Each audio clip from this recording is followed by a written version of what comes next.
que el nombre que lleva la planta de Chiapas, donde se producen los gusanos, es la mosca estéril.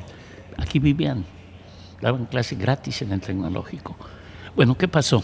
Nos dejaron solo los norteamericanos. Aquí era la sede de la Comisión México-Norteamericana para el Control del Gusano Barrenador, como en Chiapas era de la mosca Met, los grandes males de Centroamérica. Cuando en la etapa 70-80, que se da ya por controlada, cuando viene ya la mosca estéril, el americano suspende el apoyo. Tenían la tecnología ellos.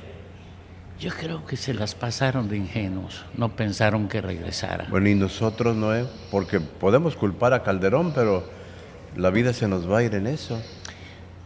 Bueno, eso es lo importante, que ahorita ya no nos estamos echando la culpa. El anuncio de ayer, José Luis, que te lo mandé porque sé que tú le das importancia, había el temor, era un diseño, eran las letras chiquitas del convenio, que si la mosca aparecía en Texas, en cualquier lugar de Estados Unidos, la que se produce en Panamá, de las que se mandan solo 6 viajes a México, y la que se va a producir en Chiapas, inmediatamente se llevaba a Estados Unidos. Ante la gravedad, ayer anunciaron que están haciendo una planta grandota, con una inversión nunca vista, para controlar de allá, del norte, para el sur, o sea, el tapón de Darién, que es de donde vino ahora la mosca. Yo creo que el problema fuerte estuvo en que nos confiamos. El americano no cuidó a su traspacho y el traspacho no se cuidó. Cuando el año pasado se empezó a avisar de la mosca, ni una dependencia tenía dinero.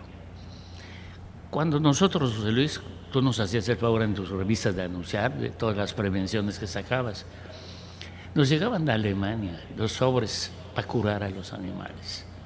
Ahorita habría recursos de todos lados. De todos lados. Mi abuelo, las famosas gusaneras, que cuando se daban en todo Yucatán y en todo el sureste, las tenía Texas, las tenía Estados Unidos. Entonces esa era una ventaja, porque no nos cerraban la frontera. Pero de buenas a primeras, México y afortunadamente Estados Unidos logran controlarla con la mosca estéril y se confían. Descuidamos todos los sectores, descuidamos el Fonden, ya no tenemos un fondo para huracanes, no tenemos un fondo para el campo, hablamos de soberanía alimentaria y le metemos más dinero al ejército. ¿En qué clase de país queremos vivir? El país que me tocó a mí, éramos autosuficientes en maíz. Los hombres de maíz producían su maíz. Lo dejamos de producir. No se exporta como Yo ahora. siempre le he echado la culpa a José Luis. Bueno, no sé si porque le agarré mucha pasión a esto. No se importa. Yo fui con Carlos Castillo Peraza, fui diputado, cuando se analizó las condiciones del tratado. Y pienso que la salida de Monreal, la mía y la de muchos del partido en el gobierno en aquel entonces, se debió a la forma en que se negoció el tratado. Aquellos sabían que nos habían quitado la Bermeja, la isla, donde estaba el petróleo, y sabían que teníamos para comprar. Y el primer daño que nos hicieron fue pararnos el extensionismo agrícola, que era la forma en que le llegábamos a los más humildes. Incluso Santander hizo una película, El extensionista, crítico, ¿no? Santander es un técnico español que vivía asombrado de que esa vinculación del extensionista con el pueblo era lo que hacía nuestra autosuficiencia en maíz y en muchas comidas. Nos acabaron. Inge, yo lo conocí por ahí en el 80 y tantos en la Secretaría de Agricultura y Recursos Hidráulicos. Sí. Y ahí sanidad vegetal y sanidad animal era pero de primera. De primera. Sobre todo en Yucatán. Sí, aquí. Y había equipo, había personal, había medicamentos. Volantas y estaba controlado. En las carreteras. Sí. Y todo eso se vino abajo. ¿Se acuerda de los Pereira, los Eduardo Fernández? ¿Cómo no?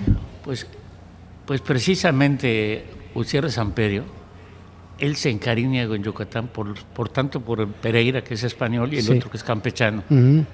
Tenemos excelentes técnicos. Pero Noé, la frontera estaba reforzada de sanidad desde Campeche hasta Quintana Roo. Es decir, había una península totalmente libre y los gobernantes de los 3 estados coincidían en todo.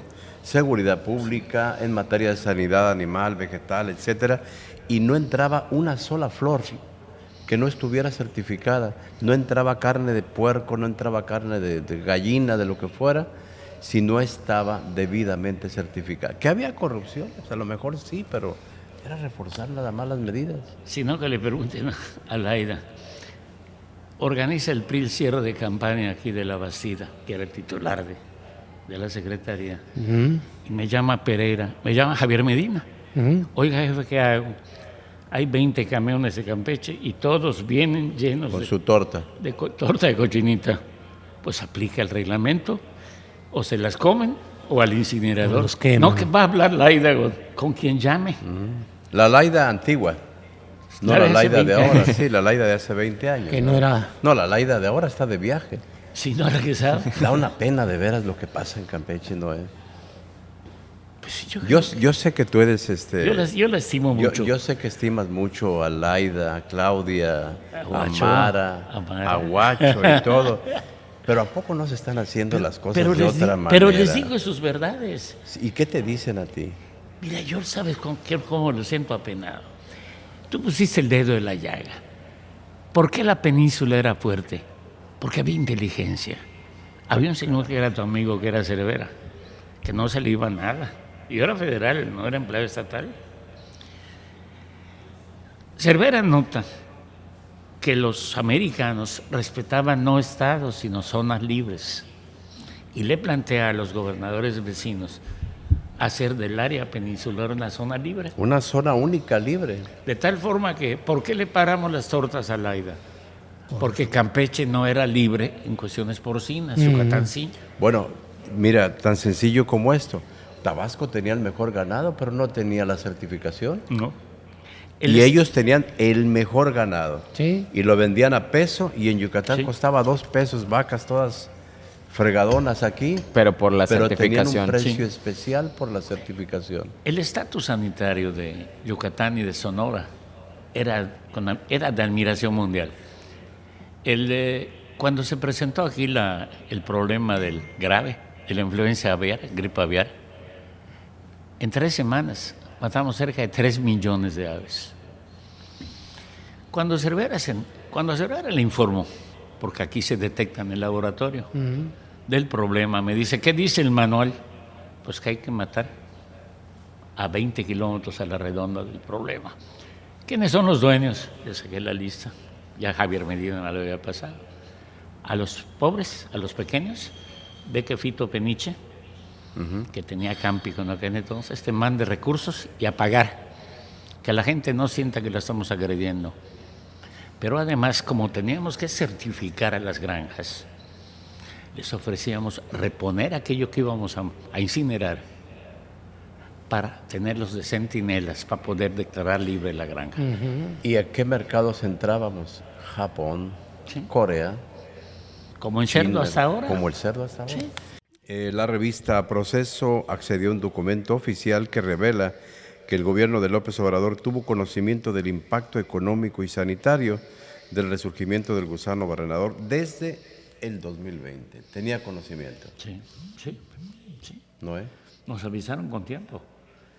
El gusano viene de la parte de intersección de Sudamérica y Centroamérica. Empieza a venir. Nos avisan con toda anticipación. Pero ¿quién tenía la tecnología? ¿Quién había cerrado las plantas de aquí, el americano? Entonces ya no pudimos cuidarles el traspatio como era antes. Yo creo que es lo que está pasando ahorita. No hay recursos. Los estados se asustan cuando ve la cantidad, lo que costaría ahorita repartir los sobrecitos y la ivermectina y todo lo que debe recibir el campo ahorita. No tienen recursos, se asustan. Entonces, son una serie de situaciones. Tienes que ser buen gestor. Sí.